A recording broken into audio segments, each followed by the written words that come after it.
Hey guys, my name is Kevin TCG, and today I'll be sharing my top 3 things on what to bring to your Pokemon TCG regionals. Number 1, food. So I'll be talking about food and drinks on what to eat beforehand, during, and after. Number 2, deck gear. So I'm talking about everything you're bringing for all of your card stuff. So like playmats, card sleeves, playables, tradables, the whole gambit. And number 3, mental fortitude. It's a whole different ballgame. It's a different mindset. You really have to bring a different perspective when playing into regionals. And I'll talk more about that in a bit. So these tips are great for your first time going to regionals. Even if you've been before, it's a great refresher. You might learn something new. And if you have something you want to share, leave a comment down below. So with that being said, let's get started.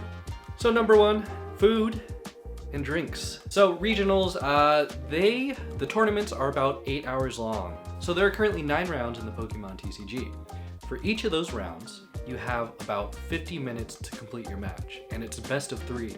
So if you guys go 1-1, you have to play a third match. And after all of that, after you move on from round 1 to round 2, that whole 50 minutes, your brain is kind of fried, and you might need some good old brain food, or even drinks for that matter. So for breakfast, I recommend eating something good for you. I'm not talking about good old soul food or even just a protein bar and oatmeal. Now I'm not a nutritionist, but go for something filling that'll last you until maybe about lunchtime or so, where you don't really have to snack as much. And go for something that's lighter on your body. You don't want to feel too heavy or too sluggish, so don't overeat in the morning. And of course, eat breakfast. So what I typically like to do for breakfast, just a yogurt and granola, maybe a banana or an apple. And to finish it off, honestly, like applesauce, like a cup of applesauce, like a Mott's applesauce, that'll fill you up if you're feeling like a little peckish. At least for me it does. But yeah, fruits, just load up on your fruits, healthy fruits and oats, get that fiber going, and you'll feel better throughout the day. And in terms of breakfast drinks, yeah, if you're a coffee drinker, you know what to do. Drink plenty of water beforehand and make sure to get it out of your system before the matches too. And bring energy drinks. And with those energy drinks, you'll probably want to keep it throughout the day. Of course, if you finish your match early, you can step out and buy one from a vending machine or like a kiosk or a convenience store nearby. So when it comes to that lunch or the downtime between breakfast and lunch, you might get a little hungry after thinking a lot playing your deck. You'll probably feel a little peckish for snacks. Try to avoid greasy foods, aka chips.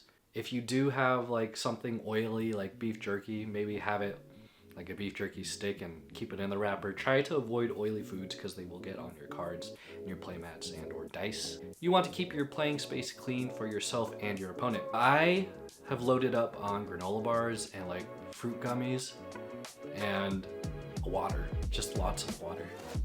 Stay hydrated. And for that lunchtime, you might not be able to eat lunch. You might have to rely on snacks until your day is done. What I did for lunch, I just brought like a PB&J, scarfed it down after I finished my match early or relatively early. And after your day is done, there's 2 paths you could take. So if you didn't make it to day 2, treat yourself like crazy. If you did make it to day 2, treat yourself like crazy, with an exception. So what I mean by that is still eat somewhat light and filling, but don't eat bad foods that might make you feel sluggish the very next day. Of course, you'll have a whole morning to recover, but you want to stay in that really good mindset. Now, I'm not saying eat yogurt and granola again for dinner, but lean away from having 2 burgers, 2 shakes, 2 sodas, and 400 chicken nuggets. I'm just speaking to myself.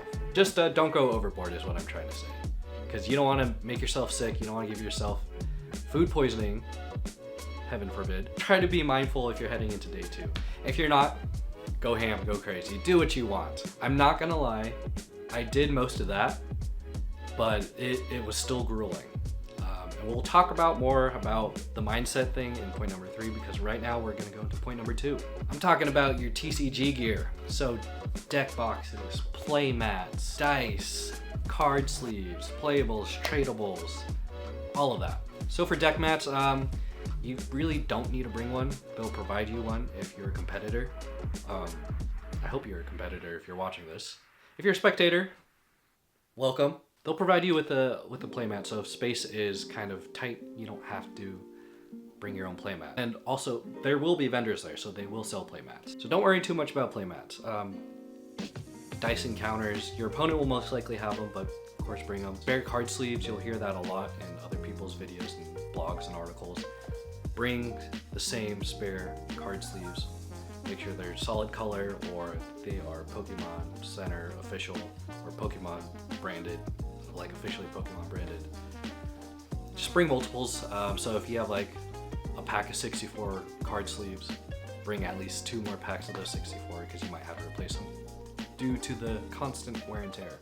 Now, what I really want to talk about in this section are the playables and tradables. So with playables, you'll probably do play testing up until the day of, hour before. Just make sure you submit your deck list on time with the correct cards, but swap out those playables.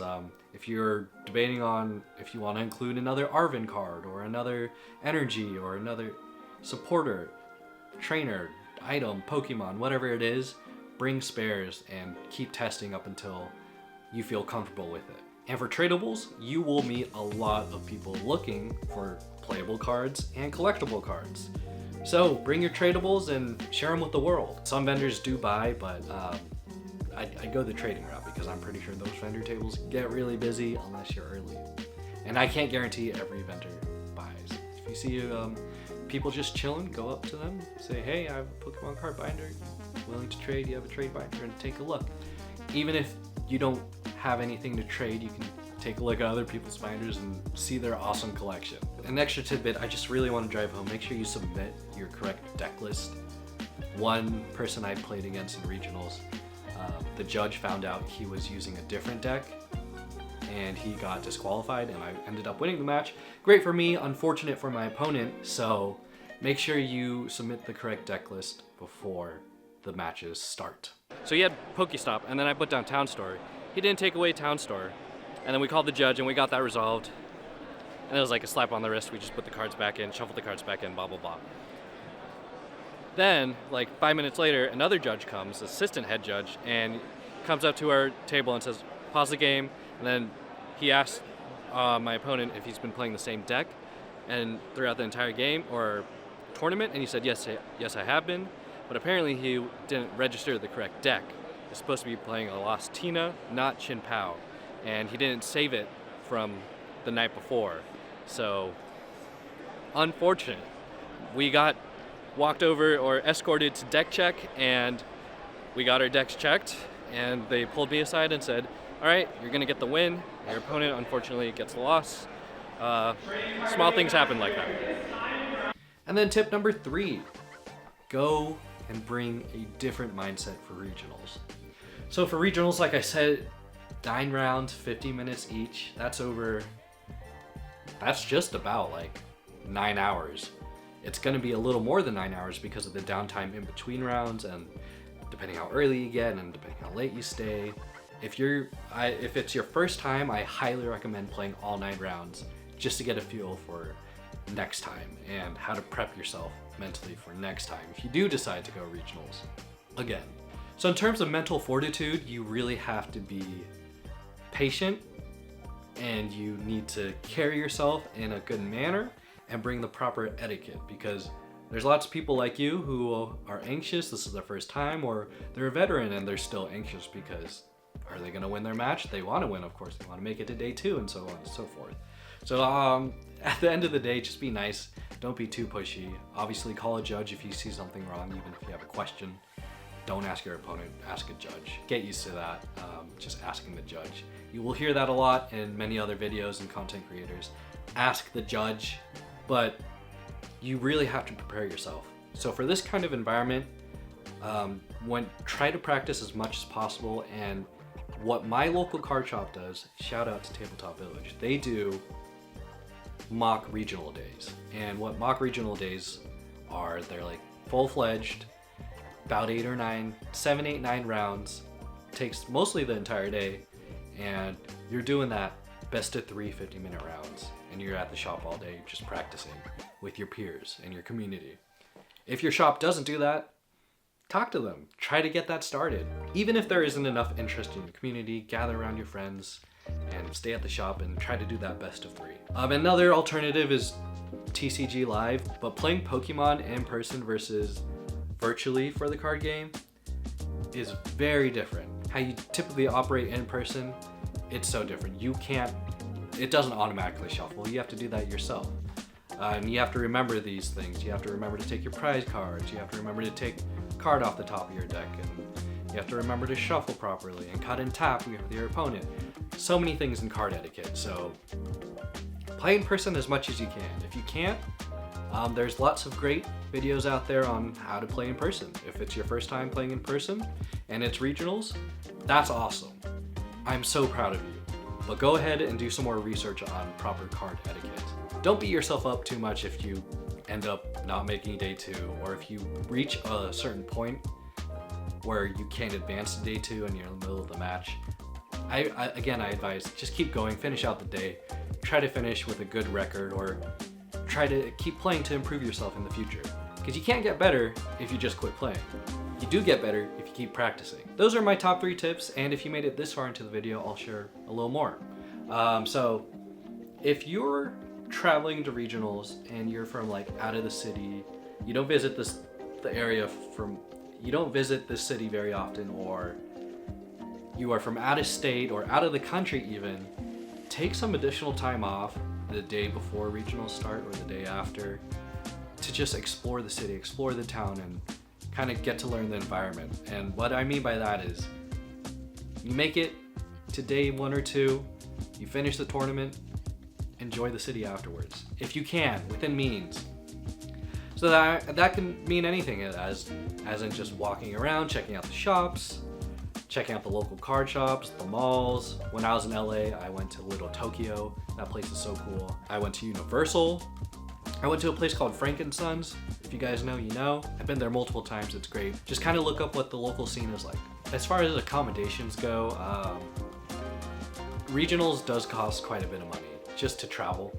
You know, if you're flying there, you have to pay for your tickets. Driving there, you gotta pay for gas. And then you have to pay for accommodations if you don't know family or friends in the area.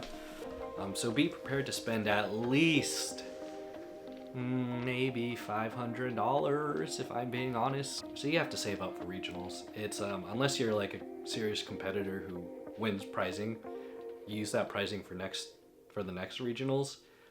Well, if you're a regular Joe Schmo like myself, where I work like a 9 to 5, I have to put that into my budget to play for regionals down the line. Wrapping it up again, those were my tips. If you have anything you want to share about your regionals experience or regionals advice, please let us know in the comments down below.